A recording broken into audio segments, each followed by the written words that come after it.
All right, my next guest is always a pleasure to talk to. The Italian Gangster, Danny Sabatello, is back in action on April the 22nd at Bellator 278 when he meets Journel Lugo. Danny, how you doing? Doing great, bro. How are you doing? I'm doing fantastic. Before we dive into all the fight talk, we got to get something important out of the way first. I understand it's your birthday today, right? So happy 29th. Yep. Thank you so much. I can't really do too much to celebrate today. I can't have much fun, but I'm just going to be able to celebrate this birthday April 22nd after I demolish Journel Lugo.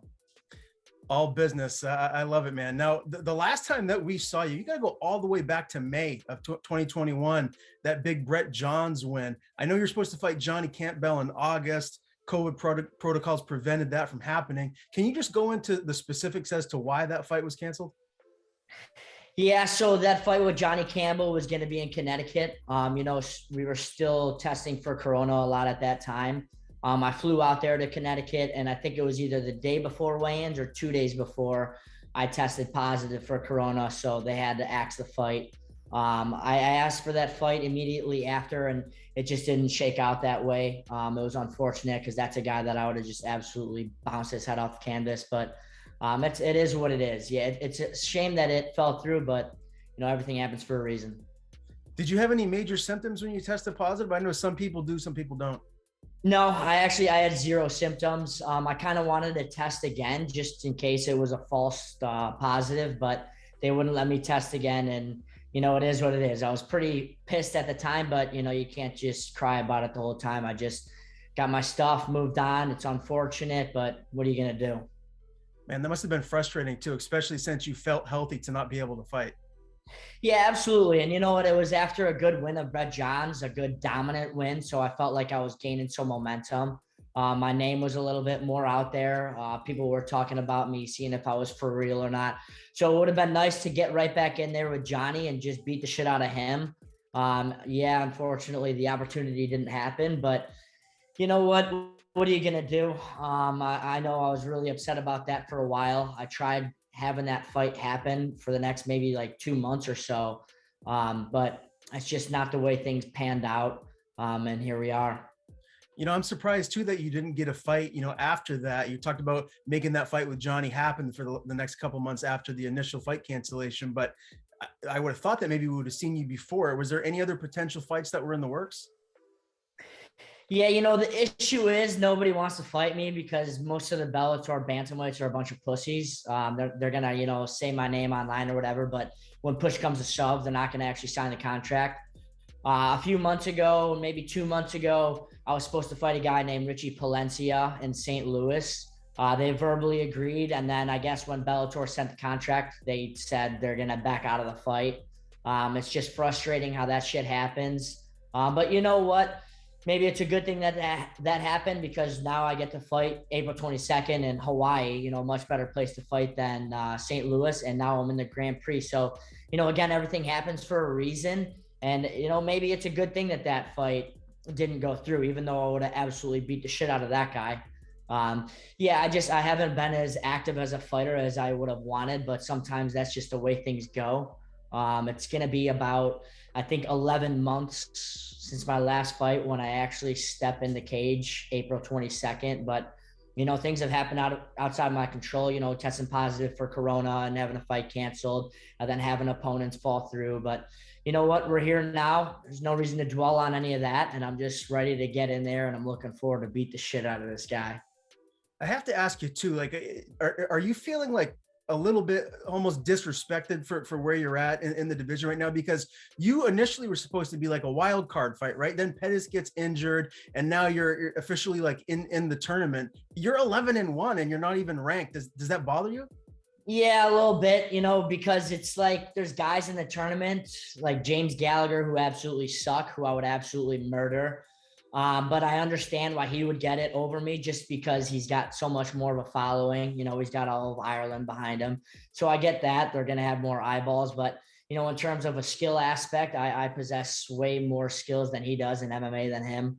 I'd absolutely beat the shit out of him. But, I do think some people out there are recognizing how good I am. I think after my fight with Brett Johns, whose only losses are to Aljamain Sterling and Pedro Munoz, he's a guy that was ranked in the top 10 in the UFC. after I beat him and dominated him after 5 days notice, people were saying, oh, it's a boring fucking fight. He didn't finish him. But you know what? If the expectation is for me to finish that guy on 5 days notice, then, maybe expectations are pretty high. I think people need to make up their mind. I think people need to stop saying, oh, who is he? And then saying, oh, he's not good. He can't finish a top 10 UFC guy. Which is it? Do you think I'm great or do you think I suck? But that's just the way things go. Half of MMA fans are fucking idiots. They'll never get it.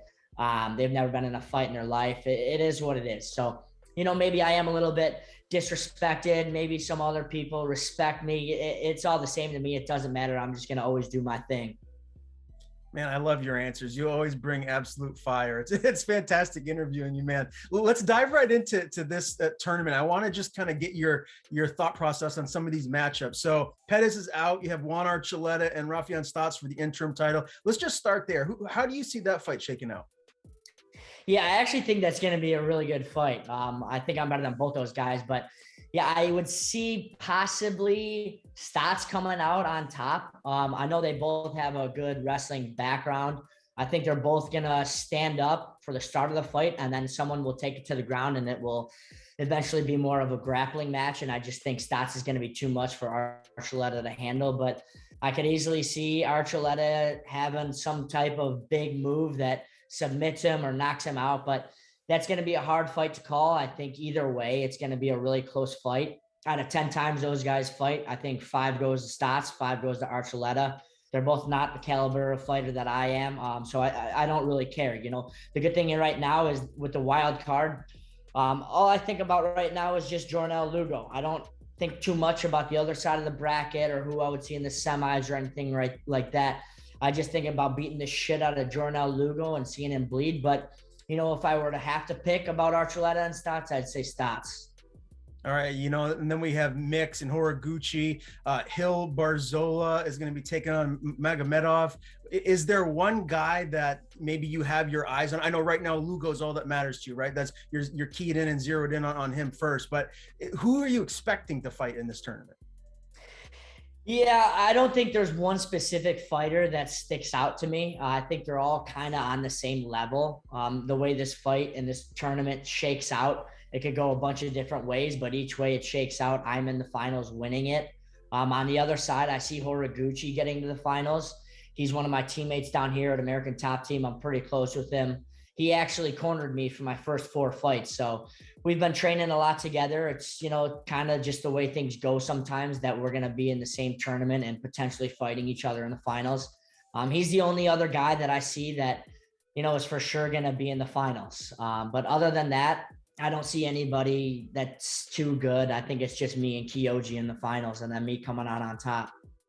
How awkward is that going to be, stepping in there and fighting your teammate? Yeah, it's just not an ideal situation, but when you're at the best team in the world, American Top Team, stuff like that happens. This isn't anything new to us. When you're at a good gym like this, sometimes these fighters are going to fight each other, but this is a good problem to have. This is a problem that small gyms wish they had. They had high caliber guys fighting each other. And the good thing is if I do fight Kyoji, it will be in the finals for a strap. It's not going to be too awkward. I mean, we're not going to be training a whole lot going forward, but, he's a good friend of mine. He's a teammate of mine. But that being said, once it is going to be me versus him, I think I tap into a little bit of a different mindset and we'll go from there. But as of now, I'm not thinking about it too much. We still say hi to each other at the gym. We're still talking. We're there for each other no matter what. But if we did get to fight, I think it'll be a just slightly different story and then we'll go from there. For sure. Let's just talk about this camp. How has it been? How healthy are you feeling? Any new training partners or pretty much the same bodies as usual? Yeah, feeling good. For this fight, I get a full training camp. I got, not a full training camp, maybe 4 or 5 weeks, but man, I'm always in training camp. I always go to the gym, American Top Team, twice a day, every day. So I'm always in training camp. Specifically in training camp, you kind of tweak a little thing or two, depending on who your opponent is and his stylistic matchup. But now that I've gotten a full training camp instead of 5 days notice, like my last fight, it's just going to be an absolute mauling April 22nd, to be honest with you. I'm feeling good, but it wouldn't matter. Even if I got my leg chopped off later today, I'm still going to beat the shit out of Journel Lugo April 22nd. Going forward from now until the fight, whatever happens. It's not going to determine the outcome of this fight. I'm going to win this fight, and I'm going to do it violently. But yeah, I'm feeling good. In terms of training partners, I kind of go with the same 5 guys. The good thing about American Top Team is we have so many guys, specifically a bunch of bantamweights. I'm going with Pedro Munoz a lot, Tony Gravely a lot. I used to train a lot with Kyoji, but like I said earlier, and not just going with him too much. But yeah, it's just same old with me every day, really. Nothing really has changed. Journel Lugo doesn't really have some flashy style. He doesn't have too many skills that I need to worry about. I just need to keep training, keep doing Danny Sabatello, and beat the shit out of this guy. Sticking with this ATT theme, I have to ask you, what is your overall takeaway on everything that transpired between Masvidal and Covington? Yeah, it's a tough deal. Everybody saw this kind of happening. And if you know Masvidal, you knew that the end of that fight inside the cage wasn't going to be the end. And I still don't think this feud is over. I think they'll actually fight again, whether it be in the cage again or on the street again. But man, there's a couple lines you just don't cross and talking shit, and Colby did. And Masvidal even warned him, if you can continue this shtick, but you say a couple things about family, and man, the tables turn. It's different. There's a couple unwritten rules you don't cross. One of them being family, another one religion probably, and Colby crossed those lines. So it's just unfortunate the way things panned out, but man, sometimes you got to be responsible for what you say, especially when you cross the line. Yeah. Okay. Fair enough. And I appreciate you diving into that a little bit. Bellator 278, Honolulu, Hawaii. I mean, it doesn't get a whole lot better than that, man. Who will be making the trip with you out to Hawaii for this one? Yeah. So it's going to be one of my Purdue wrestling teammates, Aaron Assad. He was with me kind of my whole college career. He's around the same weight. He's about the same height as Journel Lugo. So he's going to be there just as a familiar face, a good friend of mine. He's going to help me cut weight. He specializes in that now also. And then also Mike Brown, who's my head coach, the best MMA coach on planet Earth.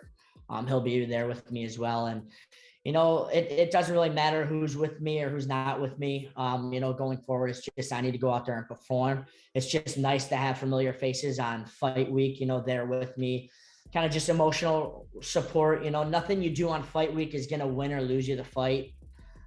So yeah, those 2 guys are going to be in my corner.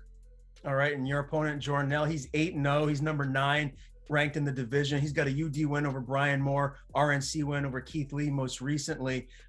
Just break his style down for me. Like, what are you expecting him to try and implement against you come fight night? Yeah, his style sucks, and so does he. I don't really see too much of a threat anywhere. I know he's going to want to keep the fight on the feet because he knows I'm more of a ground guy, and that's where I specialize in. But on the feet, he's just more of a point fighter. He likes to jab a lot, quick, stiff jab. He switches stances, but predominantly in southpaw. So a little bit tricky there, but doesn't possess any power. So I can take a few risks and not risk getting knocked out because I don't think he has too much of heavy hands. But you know what? I'm not sure where this fight's going to take place. This isn't a fight where you game plan a whole lot and you focus on where this guy's good because we need to just get to my positions. I think I'm just going to play out how it does in there. And I got 15 minutes to make this guy my bitch. I'm going to fucking make him miserable and punish him. It's going to be violent. I want to see his blood on the canvas. I want to see his blood on his face.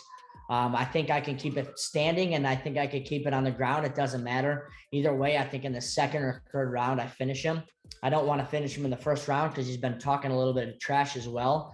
So I want to make him suffer. I want to break him. The goal of this fight isn't to beat him. It's to break him. I want to break his will, break his spirits, make him never forget this fight. So I think first round, just work on breaking him. And then second and third round, finish the deal. It's always got to be a nice feather in your cap too, to take someone's O, right? Yeah, absolutely. I don't think he's fought the highest pedigree of guys, but it doesn't matter. In this sport, wins are very hard to come by, no matter who it's against. And he's 8-0. He's obviously a very good MMA fighter. I'm just a lot better. So it's going to be nice to take his 8-0. He's never tasted defeat before. It's going to be nice to have him taste that. But it's going to be good. It's just going to add to my resume, and it's going to show that, I'm for real and I'm here. I'm sure we'll be talking again here soon, but just looking forward, you get this win over Lugo. You'll be taking on Leandro Higo in the next round. Stylistically, how do you like that matchup for yourself? I'm assuming you like it a lot. Yeah, that's actually a matchup that's a dream come true in my book. He's more of a jiu-jitsu guy, but I don't think he has the jiu-jitsu skill set to submit me. I think my grappling is just overall better, and I've seen him on the feet. He's not as good on the feet either. I think my stand-up is better than him. I'm going to be taller than him. I think I possess a better skill set pretty much everywhere. You know, he might just be banking on something like I slip up and maybe he gets a rear naked choke or some type of guillotine, but I don't make very many mistakes in the cage. So I do see him at one point getting desperate. I think I'm going to break his will. You know, that fight will be 5 rounds because I'll officially be in the tournament, and I got a good gas tank and he doesn't. You know, I think after the first maybe round or two, he's going to get a little winded. He's going to see that he's losing and he's going to have to go for broke. So then he's going to have to try some sort of crazy submission. And it's just not going to happen against me. I think that's another guy that I break, and I see myself finishing him in the later rounds. All right. The Italian Gangster, Danny Sabatello, finally back in action again, April the 22nd, Bellator 278 against Journel Lugo. Danny, always great talking to you. As always, I want to give you the floor before we sign off here. Tell people where to follow you on social media. If you have anyone to thank, the floor is yours. Yeah, my Instagram is Shock This World, and just a message to all the Bellator bantamweights: you guys are all fucked, and I'm coming for your head.